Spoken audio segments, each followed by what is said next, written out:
बिस्मिल्लाहिर्रहमानिर्रहीम अस्सलाम वालेकुम वेलकम एंड जी आयन। उम्मीद है जी सारे ठीक ठाक हो। अल्लाह का शुक्र है असी भी ठीक ठाक हाँ। अल्लाह का नाम लैके अज की वीडियो करने शुरू।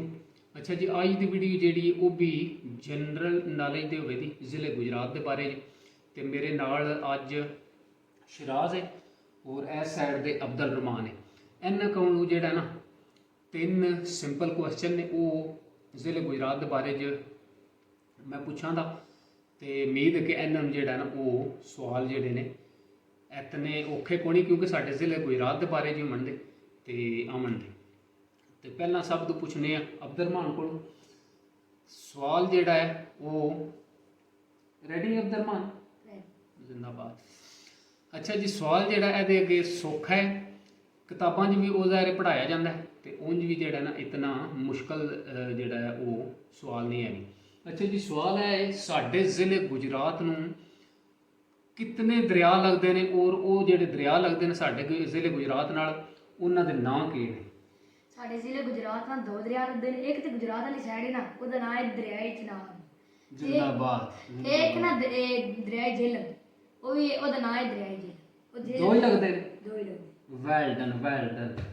अच्छा जी, पहला जोड़ा ना अब्दुल रहमान अगे सवाल किया है तो माशाल्लाह जोड़ा इन्हें बिल्कुल करैक्ट आंसर दिता, क्योंकि साढ़े ज़िले गुजरात में 2 साइडों के दरिया लगते हैं। एक साइड के गुजरात वाली साइड के शहर वाली साइड से जोड़ा ना वो दरियाई चिनाब है तो इधर ज़िला जोड़ा झेलम है वो दरिया का नाम ही झेलम है, दरिया झेलम तो वो जोड़ा ना दरियाई झेलम है।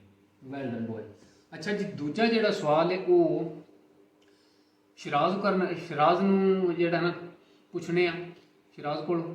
दूजा जोड़ा सवाल है वो है कि शराज रेडी शराज जिंदाबाद। अच्छा जी, दूजा जोड़ा सवाल है वो ए सवाल है कि ज़िले गुजरात दी जिहड़ियां तहसीलां ने वो कितनियां ने ते केड़ी-केड़ी तहसील है तहसीलों के नाम। हाँ जी शराज।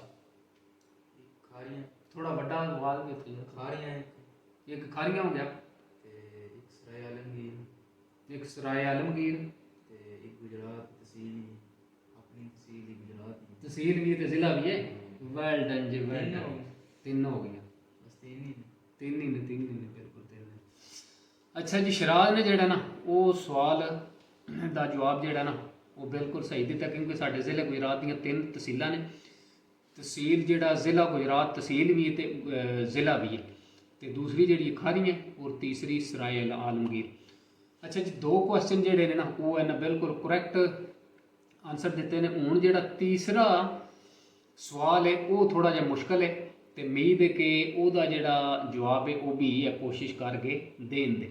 तीजा जोड़ा सवाल है वो है कि साढ़े ज़िले गुजरात की जोड़े समझो 4 पासे जोड़ा ना 4 साइडों के वो किहड़े दूसरे ज़िले जोड़े ना साढ़े ज़िले नूं लगते हैं। हाँ जी, दोवे तुसीं जोड़ा ना जिन्हों आमदे वो दे सियालकोट एक हो गया सियालकोट। गुजरात सियालकोट किहड़ी साइड ते लगता है। ऐसा है। Well done. अच्छा जी, इस साइड के दसिया सो दक्षिण वाली साइड के वाकई सानू सियालकोट एक ज़िला लगता है। दूजा उस तो बाद गुजरात गुजरात वो किधर लगता है। इधर नहीं लंदे नहीं। और बता ले पहले। हाँ जी, ज़िला झेलम नहीं गुजरात केड़ी झेलम। हाँ झेलम एक हो गया, वो किधर लगता है। इस ऐसा है। Well done. हाँ जी, 2 हो गए सियालकोट तो एक हो गया झेलम, 2 ज़िले। गुजरात वाला भी हो गया गुजरात वाला है किधर किहड़ी साइड ते लगता है। आई साइड गुजरात हो हाँ जी, इधर जोड़ा ना सानू सियालकोट भी लगता है तो नाल गुजरात भी जोड़ा ना वो लगता है। 3 हो गए, बस ये इन्ना नहीं पता होर को नहीं पता।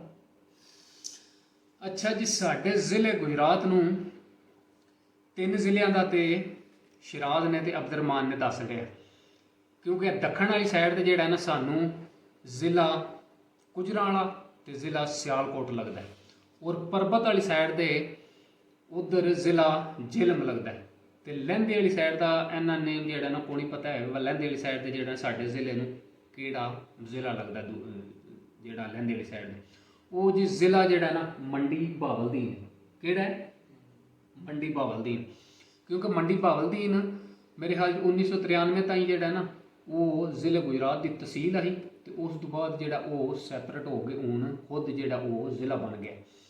ਤੇ ਚੜ੍ਹਦੇ ਵਾਲੀ ਸਾਈਡ ਤੇ ਜਿਹੜਾ ਉਹ ਸਾਨੂੰ ਲੱਗਦਾ ਹੈ ਇੰਡੀਆ ਦਾ ਬਾਰਡਰ, ਤੇ ਇਧਰ ਪਰਬਤ, ਇਹਦੇ ਤੋਂ ਜੇਲਮ ਤੋਂ ਅੱਗੇ ਸਮਝੋ ਪਰਬਤ ਤੇ ਚੜ੍ਹਦੇ ਉਧਰ ਭਿੰਬਰ ਸ਼ਹਿਰ ਲੱਗਦਾ ਹੈ, ਜਿਹੜਾ ਆਜ਼ਾਦ ਕਸ਼ਮੀਰ ਹੈ ਉਹ ਜਿਹੜਾ ਨਾ ਸਾਨੂੰ ਸਮਝੋ ਜਿਹੜਾ ਨਾ ਆਜ਼ਾਦ ਕਸ਼ਮੀਰ ਉਸ ਸਾਈਡ ਤੇ ਲੱਗਦਾ।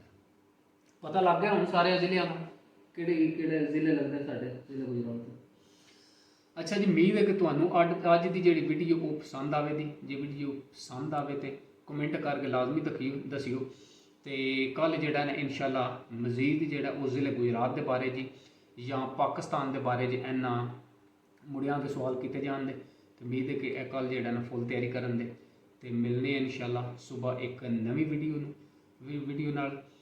ਤੇ ਤੁਹਾਨੂੰ ਜਿਹੜਾ ਨਾ ਇਹ ਵੀਡੀਓ ਉਮੀਦ ਹੈ ਕਿ ਪਸੰਦ ਆਵੇ। ਜੇ ਵੀਡੀਓ ਪਸੰਦ ਆਵੇ ਤੇ ਚੈਨਲ ਨੂੰ ਸਬਸਕ੍ਰਾਈਬ ਕਰ ਲਿਓ, ਨਾਲ ਜਿਹੜਾ ਬੈਲ ਆਈਕਨ ਦਾ ਬਟਨ ਹੈ ਉਹਨੂੰ ਪ੍ਰੈਸ ਕਰ ਲਿਓ ਤਾਂ ਕਿ ਤੁਹਾਨੂੰ ਜਿਹੜਾ ਨੋਟੀਫਿਕੇਸ਼ਨ ਉਹ ਟਾਈਮ ਨਾਲ ਲੱਭ ਜੇ। ਅੱਲਾ ਹਾਫਿਜ਼ ਜੀ, ਅੱਲਾ ਹਾਫਿਜ਼ ਕਰੋ ਜੀ। ਠੀਕ ਹੈ ਜੀ, ਅਲਹਮਦੁਲਿਲਾ ਜੀ ਬਿਆਨ ਰਿਕਾਰਡ ਕਰ ਲਿਆ ਤੇ ਇਫਤਾਰੀ ਦਾ ਟਾਈਮ ਹੋ ਗਿਆ ਮਾਸ਼ਾਅੱਲਾ।